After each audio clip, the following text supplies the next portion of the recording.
We live. We're live on Well, Pump Fun, and we're recording the podcast. You're welcome, recording in. folks. Excuse me. I gotta stop smoking weed. I had some last night.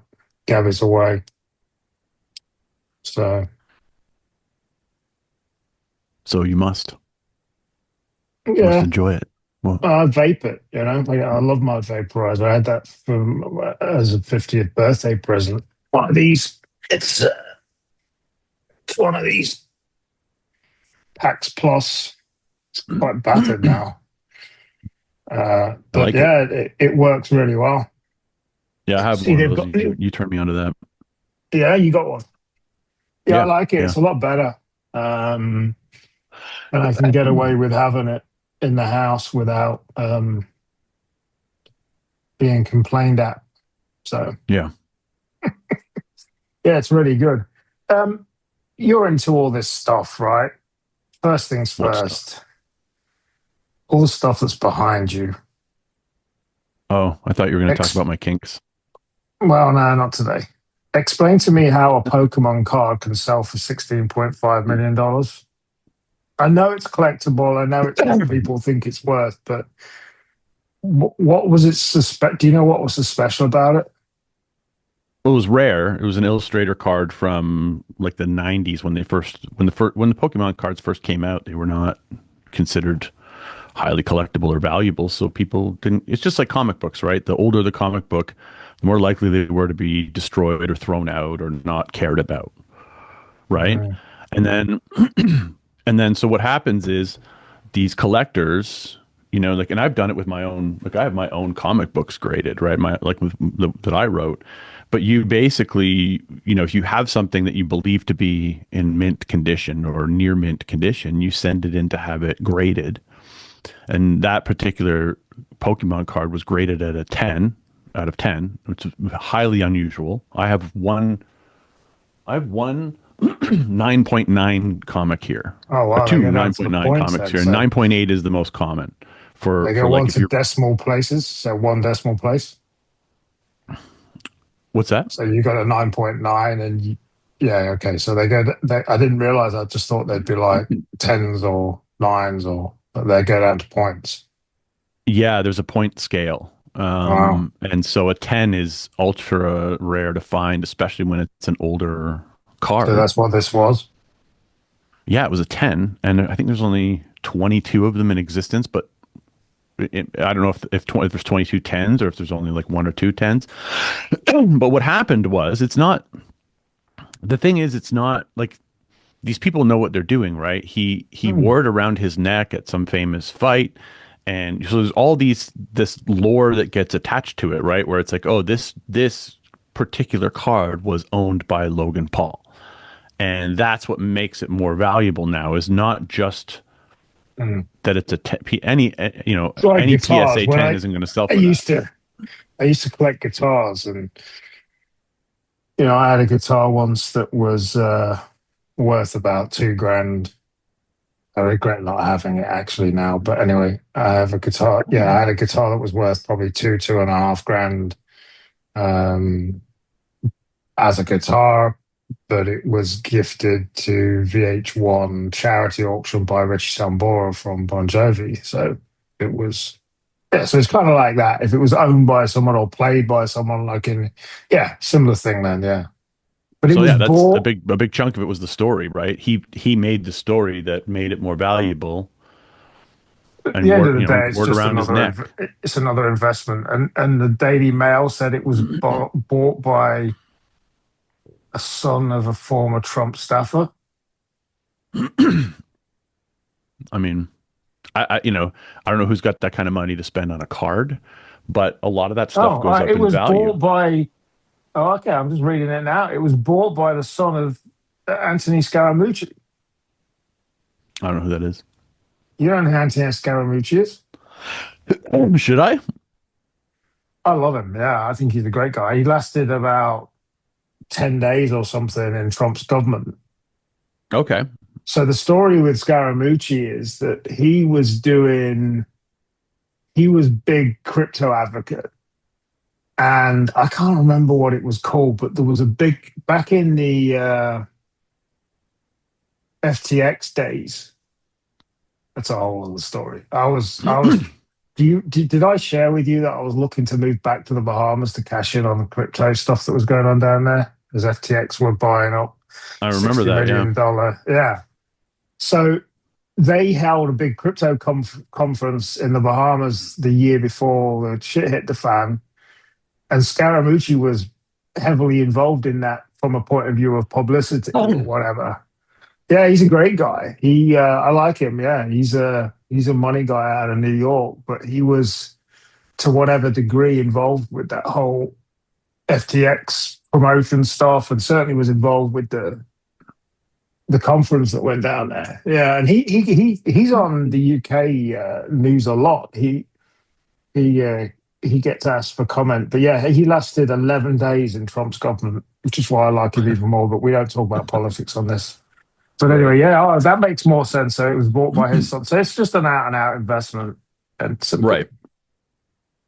Yeah. Talking of talking of that, I watched a series about the. Have you seen this about the?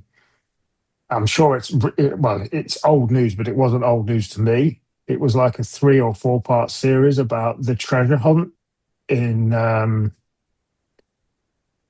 the guy that went and hid millions of dollars worth of gold in. This guy was an old eccentric guy and went and hid what turned out to be $1.3 million worth of gold and precious artifacts in. It was a Netflix documentary. I only finished watching it a couple of days ago, Treasure Hunters or something or other. Oh This yeah, guy I think I went. heard about that. Yeah. Unbelievable. But the lengths of some of these people, and then so it lasted 10 years plus, right? And he wrote this poem or whatever um, to try and guide people where it was. It lasted for over 10 years, but then he had people suing him. He had people suing him because they got injured looking for this thing. And then when it finally did get found, somebody actually found it. He had, yeah, he had people suing him because they thought it was misinformation. It was just weird. It was mind blowing how involved these people got. Like people dedicated their lives to finding this box, and then Yeah. some relatively random semi-professional guy just went and found it with a lot of planning and work. He just didn't go straight to it, but yeah. And it's like, and then they found there was another guy that obviously had some money, and he trained his dog to smell precious metals. Oh, So he trained the dog to that's a good go and idea. this dog could go and detect bronze down 3 foot down, buried. It was unbelievable. So this Wow. guy then went and pieced everything together and went back to the spot that it was actually found. Um,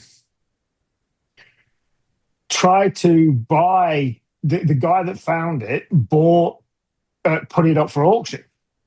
Hmm. This guy that trained his dog had done a deal with the auction house to buy it, and then they backtracked and sold all the pieces individually. Then this guy has the idea, you know what, I'm going to rebury treasure. He got a whole bunch of stuff Yeah, I himself and he remember this. Yeah, reburied it. yeah, Yeah, it was unbelievable. yeah, But how yeah. involved people got, spending years of their lives, it was mind But blowing to people like watch. that, people like that, and it's the same thing with like shipwreck silver. Mm, I like to buy gold and silver, and whenever there's like something attached to the silver, it's all of a sudden, or the gold, it's all of a sudden worth more than the melt value, right? You can have mm, gold bars and silver bars, and buy them from the mint at close to spot prices, and sell them for melt value later when the price goes up, and that's great. But to be able to have a piece, a silver piece that was on a sunken ship and was underwater for 50 years. Well, now the story has more value than the melt, right? And so the idea that you're going to melt that would be just dumb, right? It's the same thing with any kind of treasure that's got any media attached to it, or that's how you make things more valuable is you attach story to them, Yeah. and my dad had a furniture store, and he would tell people these long stories about how the stuff was made, and they would just sit there and eat it all up, and they would buy it because they had a story to tell now, and Stories you know selling. the story was the part they wanted. They wanted to go home, have the table in their house, and every time someone came over, they wanted to be able to tell them that stupid story, right? And that's how you convince people that something's more valuable than it is to give them a story to tell to the people. You know what I mean? You can buy stuff, anybody can buy shit, and that's great. But when you buy something that has, when someone's like, oh, what's that? That's really cool. And you're like, actually, and you have this whole fucking story to tell them, you're happy. The person hearing the story isn't happy, but you're happy. And you get to tell the story. Everybody loves to tell a fucking story, you know? Yeah, true, man. The So I don't know. I think I think I mean, that's the whole reason why meme coins do well and why crypto does well, right? Is because there's a story. You're buying the story. You're buying the popularity of the story. You're buying the story itself, the lore, the narrative, whatever you want to call it. That's it. It's purely that, right? And obviously there's other factors, but that's the driving force, right? Is story. yeah, I mean, for those that don't know, Brad and I, well, because of Brad, I kind of got involved with the meme. So I was involved for crypto for 10 years, and then I took a couple of years out, and then we were exit. We were on. Well, we're streaming on Pump Fun now, High pump fun. and we. I was genuinely very excited about the opportunities, but I'm not speaking for you, but I'm just not sure about the whole thing now. And then the changes that Pump Fun are doing, and I actually put into Grok. I said I missed the Pump Fun wave, and when I talk about the Pump Fun wave, I'm talking about legitimate stuff, not all the crap that happens, the rug pulling stuff. Kind of feel like we missed I the missed the rug wave. pull wave. Yeah, and I I missed said, the wave of pulling rugs on people. because I've been out of it for 2 years, and in two weeks is a long time in that market, let alone 2 years. And I said to Grok, I said, I missed the Pump Fun wave. Make sure I don't miss it again. Tell me what I need to be monitoring, skin reading every week. Because you look at the numbers that it was doing, the day after they did their token launch, they did $15.6 million in profits themselves. So you work that out on 0.5%. That's 15.5%.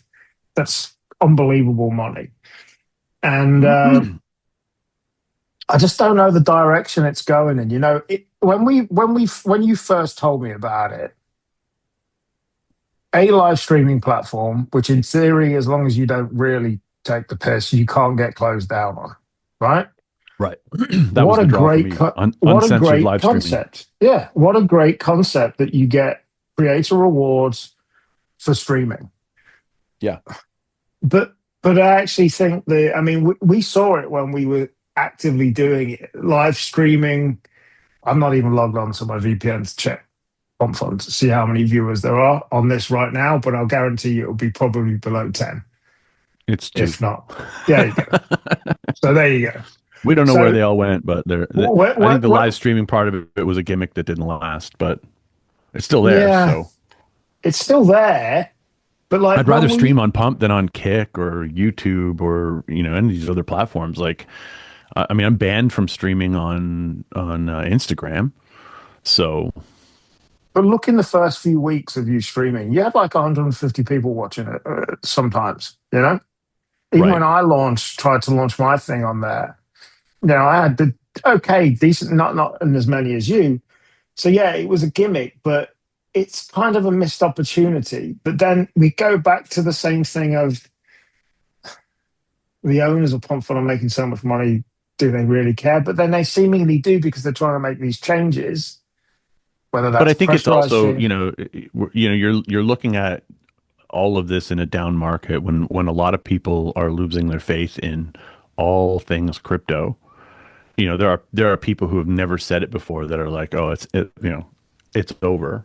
I don't believe that for a second, but It's rubbish. I mean, the amount of down I think markets I I've think Pump Fund experienced is in 12 years. basically I think Pump Fund's basically an unregulated poly market. I think it's basically just a place for people to bet on things without any kind of guardrails or caps in place, and I think that attracts both good and bad people, and sometimes the bad people are robbing from the good, and sometimes the good people are trying to figure out how to rob from the bad, and ultimately a lot of people lose, most people lose, but a handful of people make a fucking killing.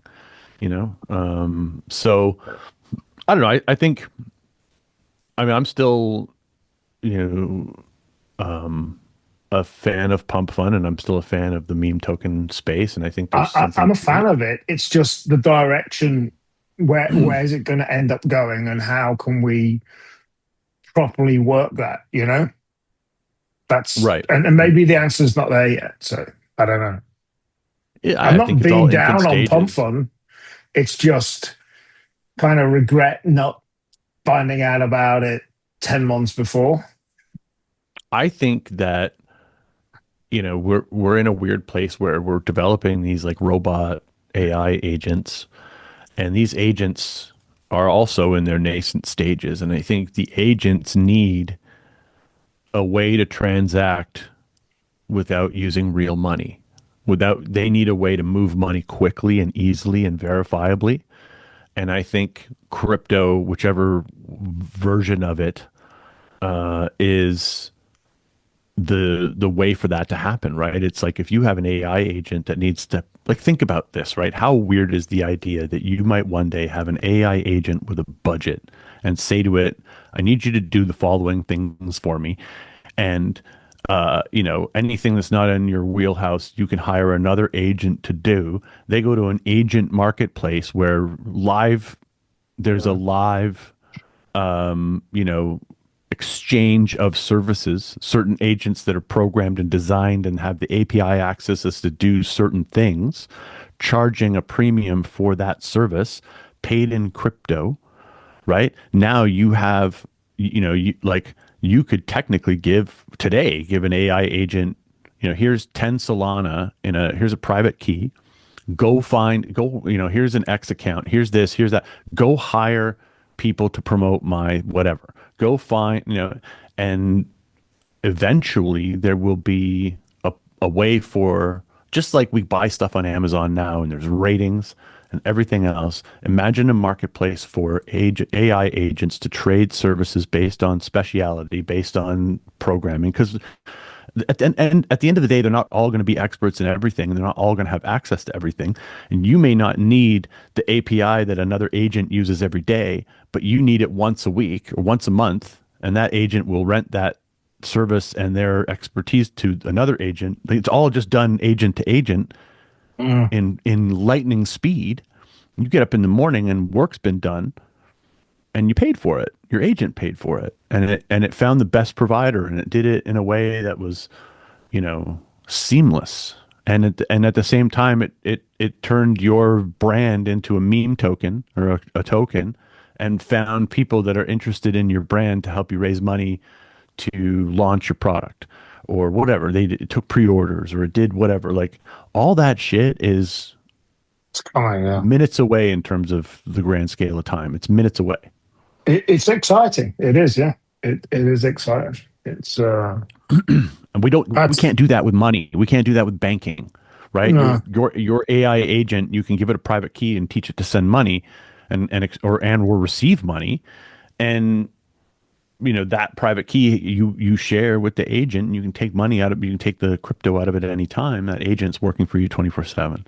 And now you're in the business of arbitraging API tokens, right? You're paying, a penny, for the usage on one side, and you're charging, 30 cents on the other side.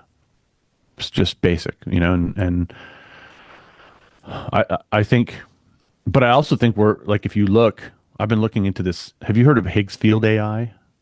Yeah, I've been Simon looking into Hoskinson Higgs told me field, about it. Yeah. and you can create your own influencer on Higgs field. And again, this is early days. Like it's not as good as it could be, but it's damn close to perfect. You can create an influencer right now to promote your product, create social accounts for them, have them creating content 24/7.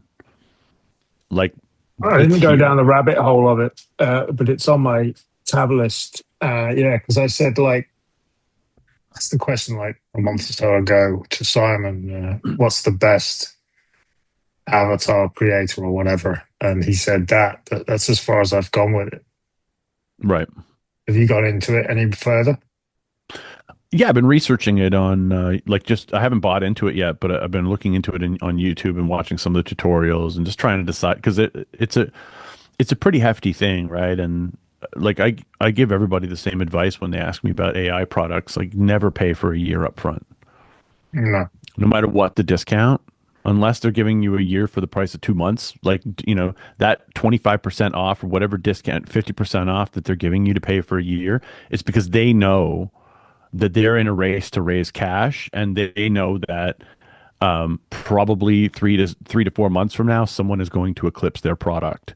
And I think that's a big part of why, like, these companies are trying to get a year out of you because they want you to be married to the platform and using the platform all the time and stuck on the platform because you paid for a year rather than, oh, I'm on a month to month with these guys. A better product came up. I'm going to jump ship, which, you know what? Like, I was using this platform called Gumloop and I was paying monthly for it. And then out of nowhere, OpenClaw showed up, and I canceled Gumloop, and I was paying monthly for it. And it's just like they had basically Gumloop was the earlier iteration of Clawbot or OpenClaw, but they had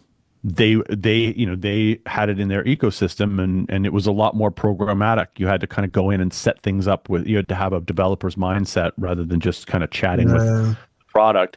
It was good, and that's all OpenClaw is just a looper. So that's what Gumloop did. They would allow you to loop, and you could connect to all these other APIs, kind of like Make.com, but with a little bit more sort of an agent feel. But then like this free product comes out and eclipses that. So if I paid for a year of Gumloop, I still wouldn't be using it, and I would have paid for it. So I never pay for a I see year. it. I see it in my business, with the AI software and stuff I'm doing. Like I'm going through that at the minute. We put out a product 18 months ago, a suite of products, and they're not dead in the water, and they still work, but they need updating. Yeah. And that's the way it is, and that's constant. Yeah. But yeah, yeah, it's such a fast moving thing that it's funny. I've been doing some client intro calls for people that have bought some of my stuff, and people say to me, "Why do you do half an hour Zoom call with people? Isn't your time worth more?" But I actually do it because it's a really good way of getting my head around what people need and want. Yeah, And it's a actually, focus I've got group. it. It's always good to talk Oh, to your customers and yeah, find out what they're it's doing and why they need your product, and you'll yeah, learn a lot from that. yeah, and so that's what I've been doing, and it's given me a list of ideas of stuff people need and help with and whatever. So yeah, and actually, I said to somebody yesterday. I was speaking to a guy in New Zealand yesterday. I said, I get as much out of this as you. So, but yeah, we're in exciting times, and I still going back to Confluent. I still monitor it, and we'll just see what happens. And ultimately, just a waiting game, I think. But Yeah, yeah. I think people. This is a place where people show up when it's at its highest yeah, and it's a good trending time is as up. platform, really, from a bigger picture thing, isn't it? Yeah, It's needs that confidence of people. One thing that whole period of us doing that stuff did is turn me on to how kick-ass Solana as a chain is. I really do. Being involved for so long, I saw Solana coming up and whatever, but not. But after getting into it, I think Solana is kick-ass as a chain, cheap, Yeah. fast, and some Yeah. of the stuff they're working on is really incredible. So yeah, that's something that yeah, I like I think Solana. we're just going, we're going through a very weird time, and it's not just crypto, it's stocks, it's gold and silver, it's everything is weird right now, and it's Yeah, only going to get weirder. And we're also seeing like, I think, I don't know, I feel like we're at like a historical moment for people, and it's either over for us or it's going to be awesome. And I don't think there's any in between. I feel like we're either like fucked, like, one or two generations away from extinct, or we are at the birth of an amazing time to be alive, and there's like no in between. And I don't think it's like large language models. I think it's more the analytics that's going on, the shit that we don't even have access to, right? It's like, that like China and North Korea and Russia are all working on their own AIs that are, not nice, mm, that are not,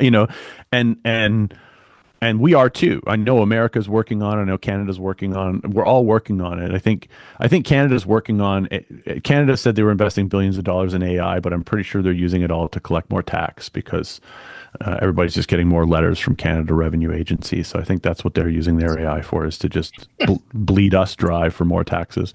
But you like, there's the shit, like, we have access to the most basic of these tools, right? They're like, here, yeah. write articles, create fucking images, have fun, losers. And then they're trying to figure out how to fucking, destroy each other. And so it's that bigger picture thing. It's like, what's happening in the background, we don't even know. But I can tell Yeah. you for sure, I argue with Chinese bots all the time. You know what I mean? There are Russian and Chinese bots in my comment section.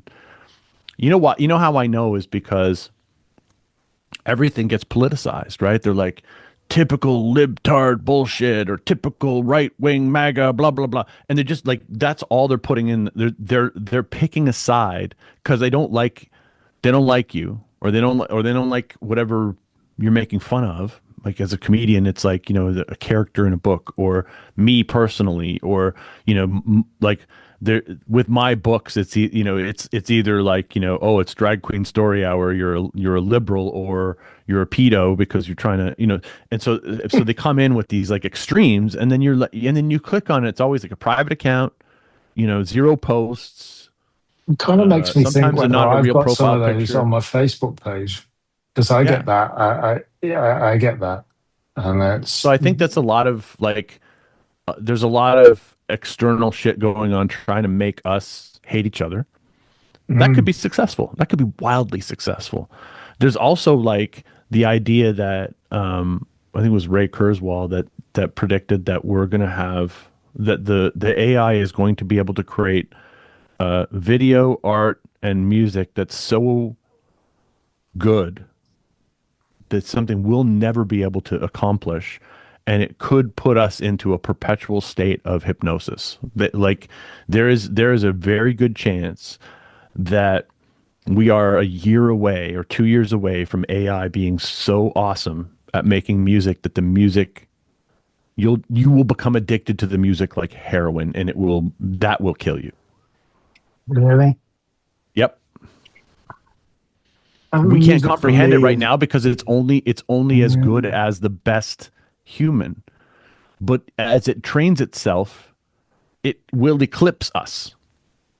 I don't know. I'm all for future and looking forward to this stuff, but I find it hard to believe.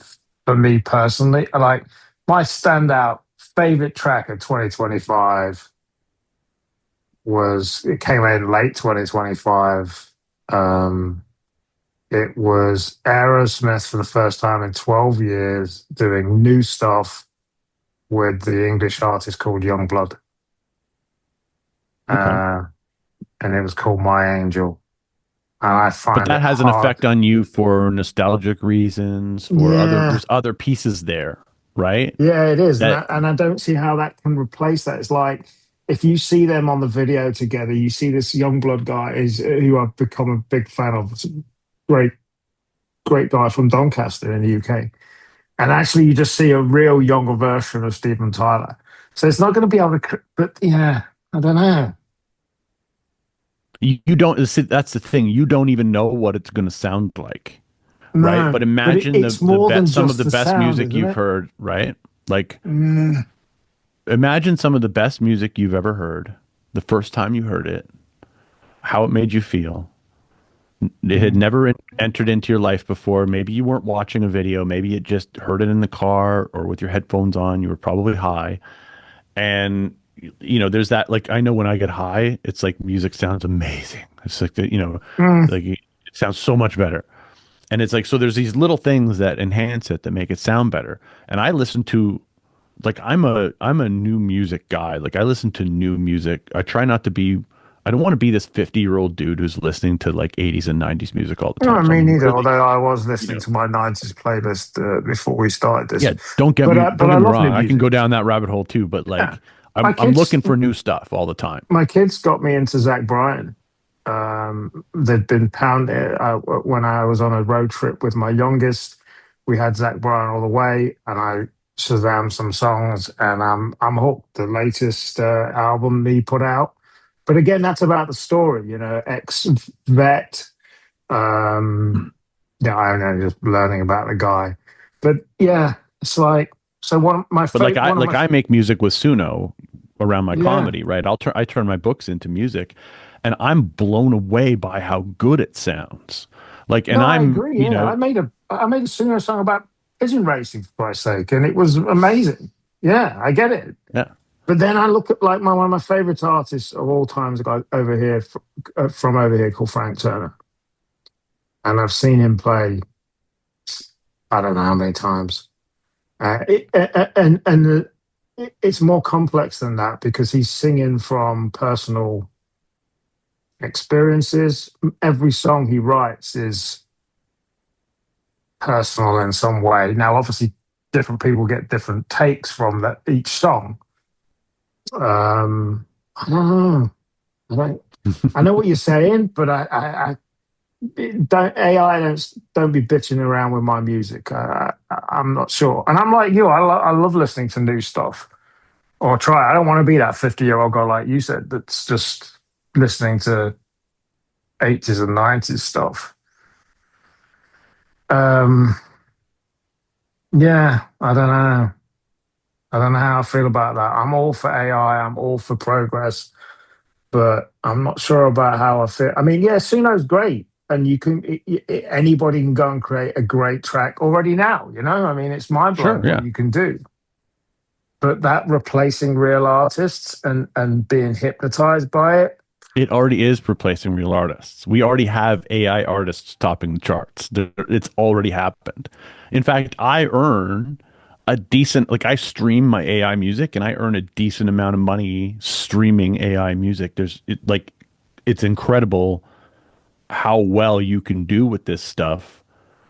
It's already there. We're already there. did we speak about that guy that got stopped by? He went and created thousands. Did we talk about that? He went and created thousands of songs and was earning really good money from Spotify with the streaming revenue, and they were all We AI we songs. we did Is that talk us about that it, was but talking about? we did talk about it, but that guy was he was committing fraud by faking the streams. That was it. Yeah, yeah. So Yeah, inherently, so what he was doing wasn't wrong. It was the fake element of the it was plays. yeah it was he was faking the listens through a bunch of botted fake Spotify accounts or whatever and generating stream revenue that wasn't technically his. It was just bots listening to his music, but I think there's something to that where the idea that you can now, like, again, I see what I do as I'm in the business of novelty. I'm a comedian, but Yeah, I'm in the humor business, not, not a, not, I'm not a, I don't see myself as an artist because I believe that that locks you in. And I'm a fan of using AI. Like, I did a comedy class in Toronto. Like I was a guest, a professional at a comedy class in Toronto. And that's one of the things that came up was, is it okay to use AI? And a lot of comedians are like, no, absolutely not. And I'm like, whoa, hang on a second. Like, and I'm like, look, it's not going to replace you. It's not going to be as good as you at writing jokes. But if you had a team of, you know, junior comedy writers on staff that were Uh, not as good as you, and they yeah, were exactly. submitting you jokes that you could punch up, wouldn't that be great? And they're like, yeah. To And I'm like, me, well, that's in AI. many cases, it's like it's the ability to be able to scale instead of instead of having like six junior people, you've got maybe I've said imagine the idea of what on my next plan, part of my phase plan is to get an assistant, right? Now, I could go and think, well, I'll just go and create an AI assistant. Well, what I actually want to do is have a real life assistant, he or she, and then give that assistant AI assistants to make them super productive to where actually I've got the equivalent of four or five real life people, but this one person's doing it. The leverage, isn't it? It's the leverage and scale that it gives you. So yeah, comedians doing it right should embrace AI. But like you said, but that's where we come back to the music.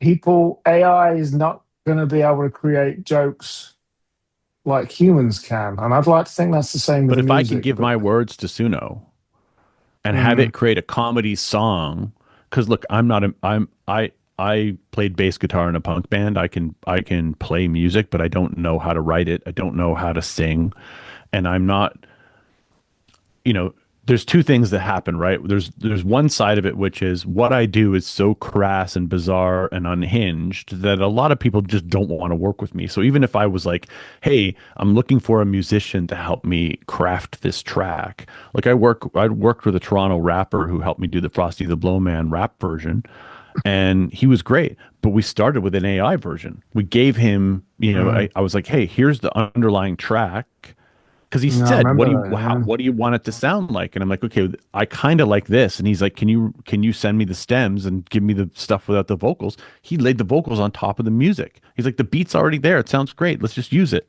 You know, so So, what did you tell and your comedians that your in your focus your class you did? You said, yeah, you should be enabling, allowing AI to help you, not replace you. That's what it comes down to, isn't it? yeah, it's basically a team of junior intern comedy writers that aren't going to charge you with sexual harassment, that Mm, will, that will write basic, like when you think about Jimmy Kimmel or Jay Leno or any of these late night hosts when they had their talk shows, Conan O'Brien, they had a room full of writers pitching them mm, jokes. Most of them get shot down. That's how the best writing gets done. You shoot down 20 ideas and fine tune it down to the best one, and then you decide whether or not that makes the list, right? So if you are a one man show or one woman show as an entertainer or comedian, and you're not using AI to pitch you jokes or pitch you music or pitch you rhymes or lines or like, and the thing is that we used other things before. Like, mm, before AI, I used RhymeZone, rhymezone.com. You just go there and you punch in the word that you're trying to rhyme, and it gives you a thing. And then you go to the thesaurus and you get other words and then you try to rhyme those, right? Or you can say to an AI, help me rewrite this. Help me. I like these two lines, but I don't know how to make them rhyme. And it will throw things in you didn't think of throwing in. Does that mean that the AI is more creative than you? No, the AI is just better at juggling yeah, words yeah. than you This are. morning, this idea of not using it. Like I've been doing some new stuff, and I give it, and it helps me do it better. It's as simple as that. Sure. Yeah. By Yeah. the way, talking to comedians, I haven't ever been a major fan of Jimmy Carr. You know Jimmy Carr, Oh, I UK love Jimmy comedian. Carr. He's one of my favorites. He's the I have. fucking It's not something I've goat. resonated with, but when I was logging in on my YouTube to fire up a playlist, I saw a video, Jimmy Carr's answer to somebody in Utah about the Prince Andrew situation. Go and watch it. I'm no good at comedy, but it's really funny. And it's a Okay. 17-minute clip of him in Utah, and it was genuinely funny. It was a funny thing. So yeah, so the Higgs field. Just going back to the Higgs field, I need to look into that. Put that on my list to properly look into, because I mentioned Simon Hodgkinson before. He's a friend of mine and is balls deep into AI since ChatGPT launched, and I don't think he'll mind me sharing this now because he's not really doing it anymore. But a year, 18 months ago, he actually created a podcast with an AI Oh yeah. influencer. Do you I remember you remember? told me about that. Yeah. Yeah. And so yeah, he How did created it an do? entire pod. It did well to where it was getting good listening, but he came across a few problems because he had people reaching out to him wanting to be on the podcast. He had people wanting to sponsor the podcast. And it's like, okay, now what do I do? Because this, I can't remember the character's name. She was a good looking woman. Yeah, I can't get real time interviewing. We did an interview with the character, but obviously it was all pre done. But it was mind blowing back then that he created a podcast out of an AI character. And, Yeah. that's so at the beginning. And now talking about Higgs field, creating an AI influencer. I want to create an AI influencer for racing pigeon sport, and I can do it. Yeah. Because I've seen in real world. Well, are they real world? Yeah, probably are. I've seen on Instagram. I don't go on Instagram as much as I should, really. But one of the things I've really seen, I'm a big fan of pigeons. I think they're an understated animal. But on my Instagram now, it's full of people with pigeons in them. And there seems to be a shift, certainly in certain spaces, to where they're becoming more of a respected animal. Now, how many of them are actual real videos? Maybe that's something I've not been very good at, actually picking up on. Is this real or not? Sent a few things to Gabby before, and she said, "Yeah, that's AI." And I'm like, "Bugger, it is." Yeah. So It that tricks you now. It's tricky blurred now. lines thing. But Yeah. And the thing is that like it's already to the point where you don't know the difference.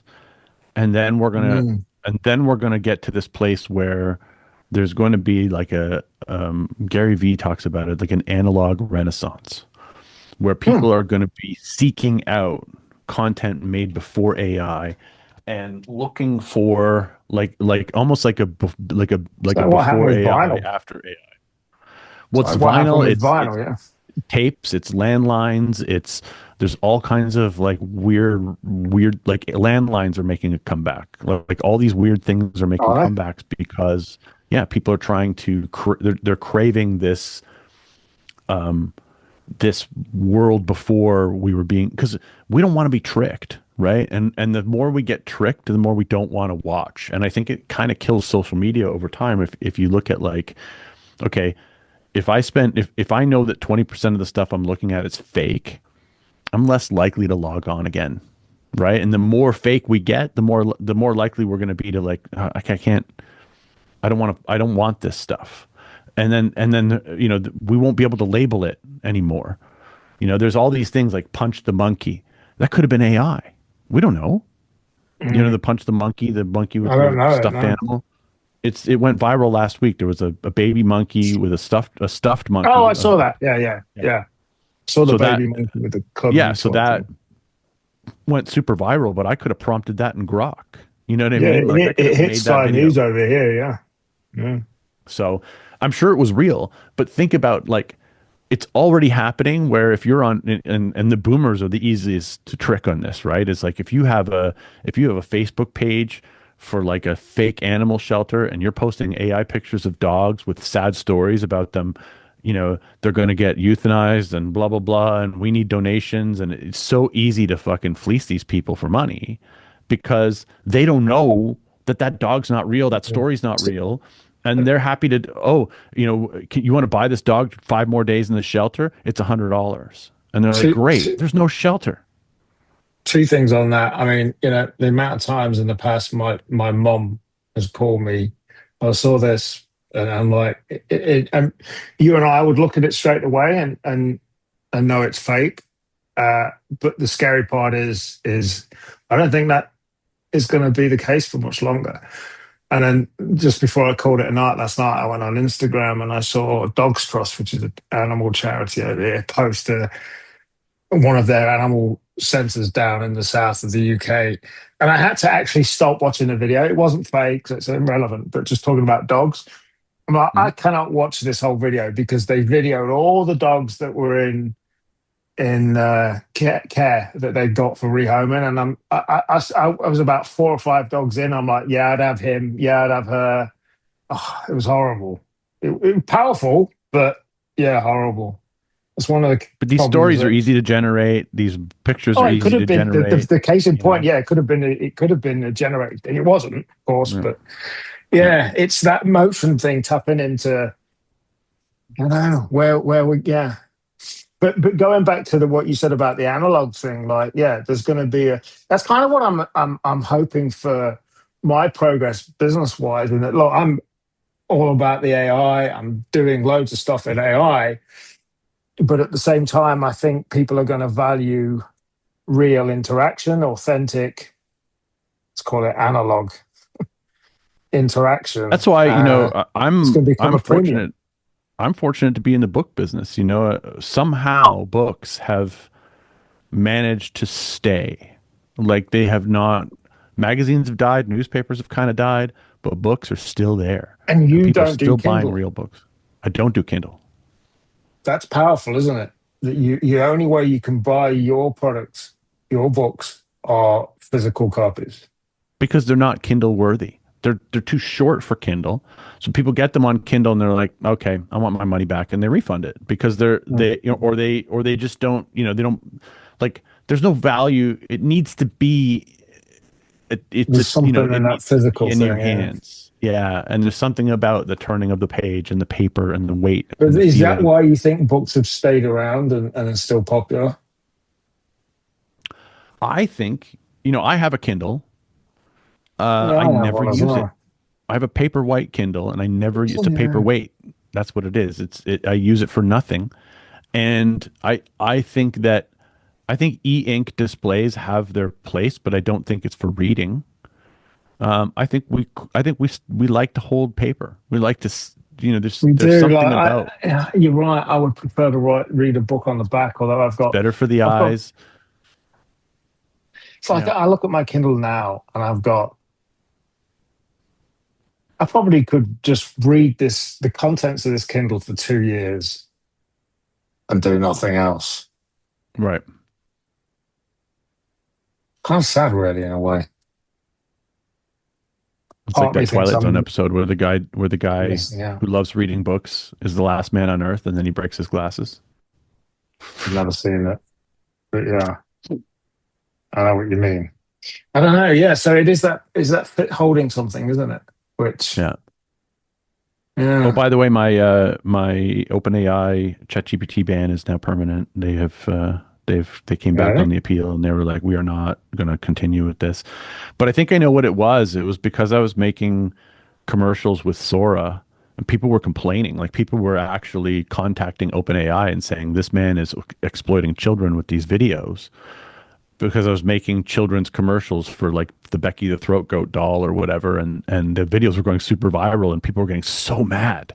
And then I'm like, who will protect the AI children? And they're like, I will. I'm going to complain to OpenAI. And I guess enough people did that they were like, all right, we're gonna. So it was Sora. It wasn't even like ChatGPT, So but on the appeals, you think it was real human? You were interacting with real humans?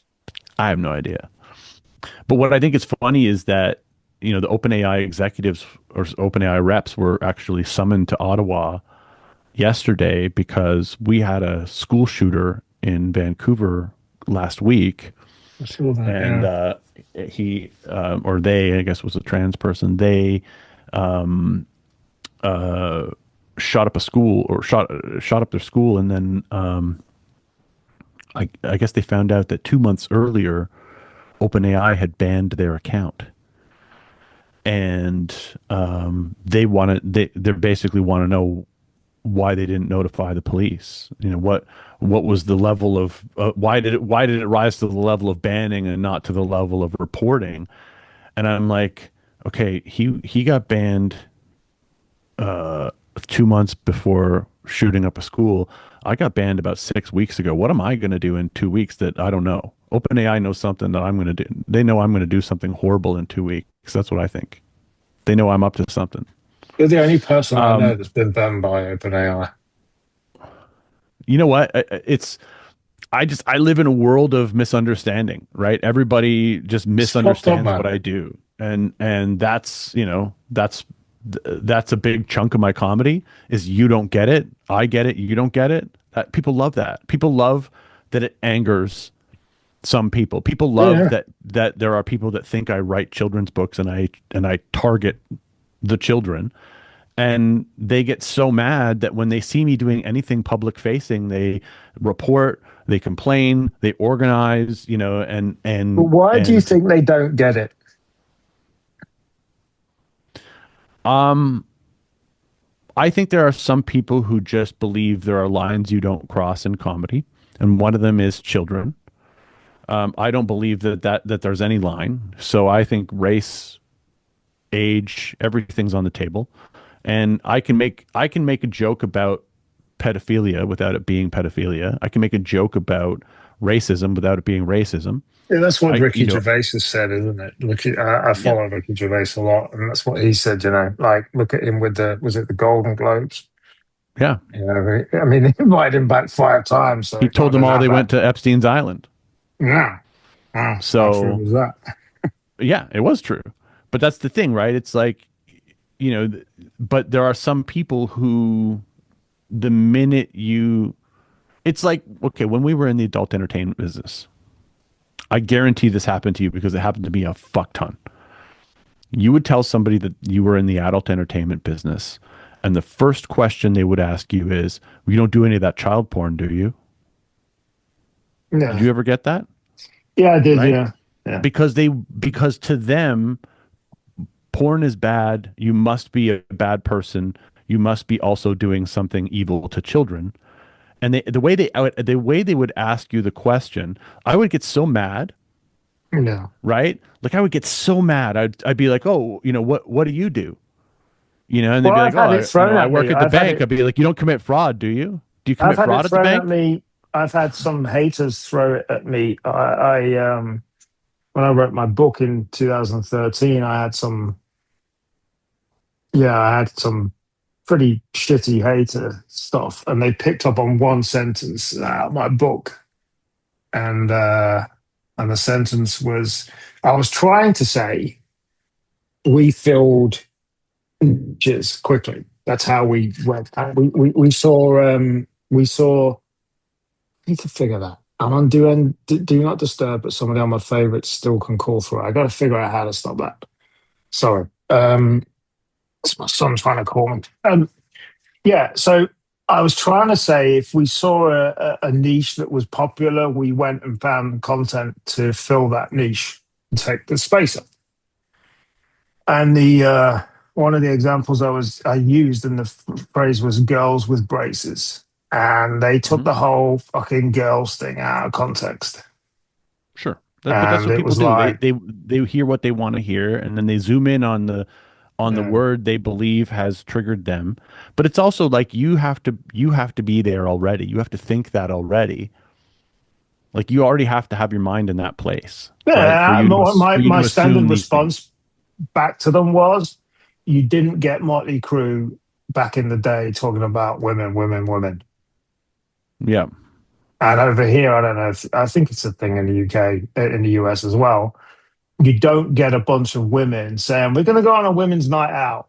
You say we're going to Yeah. have a girls' night out. So Yeah. fuck you, you know? Yeah. Unbelievable. I smiled when you were talking about, you must have had people say this to you before. When I first told my mom that I was in the adult industry, the first thing is, the first question she asked me was, do you do any of the gay stuff? Now that's quite interesting in that, like, my mom is one of seven children, and she's got six brothers. Um, she's the only female, and two of the brothers that she has, two of my uncles are gay. So I thought it was quite an interesting first reaction. And I said, yeah, My I dad used do. to call me. Oh, sorry. Go ahead. It's 30% of my income. Yeah, fuck, I do it. Yeah. Yeah, Yeah. I don't Of have to course. particularly, care. So your dad, what, mate? My dad used to call me early in the days when I was in that business, and he used to say, oh, did you see some guy got charged with child porn, on the weekend? And be like, no. It's like it was on the news. Just thought I'd see if you knew the guy. I'm like, can you stop? I had to give him shit. I had to say, like, you stop asking me if I know criminals. Like, do you understand? I run a legal business. I do everything Yeah, and above that's what board. people don't get. Yeah. And but they blur the line, right, between adult entertainment and illegal content. They blur the line between comedy and the thing that triggers them. And everybody has a thing, right? If you look, everybody has a flavor, right? I get in trouble for, I got white women giving me a hard time for making jokes about race. I have a book called My Racist Dog, and it triggers people, like, so, but then it's like, but then there's the people who are like, you're targeting children, and no logic works for them. See, But to I've me, actually that's just found, dumb. I can I tell can't you, come can onto I any tell you conclusion. though, That's just dumb. can I tell you, after all this time, I've actually, and just recently found the best response. It's Go taking on. me this long because I used to what I used to do is I used to lean into it and say, yeah, of course it's for children. Yeah, children with American Express cards and Amazon Prime accounts. Yeah, it's for children. And or I would say I would have all these like snarky comebacks, but what shuts them down 100% of the time is my new comeback. Okay, Go on. Hit which me. is if you can't tell the difference between adult humor and children's content, you should not be allowed near children. Good. That's powerful, And man. and then sometimes they'll come back with okay pedo or whatever, and I'll be like, no, seriously, can you not tell the difference? We need to talk about this because you need to be on a Mm. list. And I like it's amazing how when someone wants to call you a pedophile, the worst thing you can do is accuse them of the same thing. And it's thrown around so much, this Where's your term. mind gone to even think that? Everybody's a Like, fucking pedophile now. And you know what I mean? It's like, okay, so because I put jokes and cartoons on paper, I must be sexually attracted to children. That's how they see the world. You know what I mean? It's like, oh, you must be this. yeah, And it it's like, really okay, must but be something. why did you go there? Like, why does your brain Yeah, go to exactly. everything is Where's your pedo? brain gone to? Where is your mind that you even would think that? Yeah, It's like I don't everything know. is Hitler, everything is And Nazi, it's like everything is with these, anti-Semitic. like this one particular prick that perpetrated the whole viral effect of this one sentence in my book. And where the hell was I going with that? Well, You that were where t- I was going with it is, why would I even write that? What, like, if that was what I was doing, I got the balls to say that in a book that I've published. Like, I just don't get where. Yeah, the conclusion is it says more about them yeah, you heard what than you wanted to hear. anything. Yeah, Yeah. yeah. And I Well, had a my new guy say book's to me coming the other out. day, like, oh, I was on a, I was with bikers against child abuse and blah blah blah. And I'm like, I don't give a fuck. You're just turning your life into everything, and you're like, we're making comedy here, and everybody's trying to have a good time, and you're showing up with your serious drama because you have a past, and it speaks to you. You just Mm. admitted. You helped protect children. Great, good for you. But over here, we're Oh, making jokes. We're making comedy over here and we're trying to make people laugh. And you're coming in with your serious fucking Debbie Downer party pooper bullshit. Like you're coming in with this stuff, right? And it's like, this is about you. You just made this about you. And now Yeah, you want to that's tell right. us you're a fucking hero to the children. Okay, congratulations. Now, can we get back to fucking laughing? Because that's why we're here. Like, we're not here to Well, protect the children right now. We're here to laugh. You can go protect the children over there. Keep doing that. That's wonderful. We're you just think that's making why jokes here. they're craving attention and adoration for what they do Yeah, they want as to make it well? about themselves. Mm. That's 90% of haters is just I want to make this about me. I did a show in Toronto 2 weeks ago, and I got a letter from a comedian the next day, fucking slamming me over the Yeah, you jokes. said, you didn't And say it's that just like publicly, but you told me. that's like and it's the woke police that are doing that shit. You know what I mean? It's like, oh, you just crossed a line. I'm like, fuck you. I cross lines every day. That's why I'm a pro. That's why you were the open micer and I was the pro that night. That's why. Like you have 700 followers. That's why, and you're mad. And then he's like attacking my books. He's like, well, Jealousy. you manipulate one crass pun per book and you turned it into a whole. Like, okay, are you mad because I did it? Or are you mad because you didn't do it? Which one is it? Because I think I know what it is. I I think made it look jealousy is a easy, major. and now because I made it look easy, you want to call me a hack. I love that. It's jealousy. I think jealousy has a lot to answer for with this stuff. I had it Yeah, this morning. yeah. It's weird this morning. Like I literally, all I did, right? So I used to have some help every week with my animals. Yeah, just somebody helping me out. I'm working my ass off. Whatever. Yeah, just my time is better spent dealing with my animals, making sure they're doing what they need to, not other stuff. So I just put a simple thing out on Facebook. Saturday job, weekend work available. That's all I did, simple. Not nothing. I had a guy, and I got him. He replied, "Oh, so really, you just want somebody to clean out and do all the stuff you don't want to do for nothing?" Then I'm like, and I shouldn't engage with these people really because, but I'm like, why would I post a job and ask somebody for somebody to do it for free? And you just think, what? How have you what looked at that post and then even decided to even respond? But I don't that's know. Facebook too, right? You have a lot of angry boomers on Facebook, dude. There's a lot of angry old men Yeah. and women on Facebook, and they don't know what to do with their time. They're retired and they're Mm. just bitter. They hate everybody younger than them, including the people they raised, the Gen Xers and the millennials. They hate Mm. us. And so like they're an evil people and they're just throwing their bitter shit at you all day Well, long. And the problem it's is all pigeon like related as well. the It, problem it, is I'm a it, it, psychopath. Like I will respond to you and uh, I will ruin your fucking day. Like I will make it my mission to ruin your day when you come at me with hate. Like I don't have a job. This is all I do, right? And you're engaging in my shit. Like I can't wait to ruin. I'm going to ruin your day. Do you know how many people block me at the end of a like 20 comment exchange? It's just like they end up blocking me and I'm like I won. That's me winning. I'm a fucking dance around the room because you blocked me. That is the best feeling. You're someone who comes in with their hate and you take them to a place where they have to block you because you're affecting their mental health. That's my jam. mm, I will ruin your yeah. fucking day. You message me that shit, I will ruin your day. I once had a guy send me a nasty message on Marketplace, and it was a couple Facebook account. It was like you know, serves whatever Cindy and fucking Cyril or whatever their names were. And I just wrote back and I said, couples account on Facebook. Which one of you cheated? And it Remember you just told like me they that.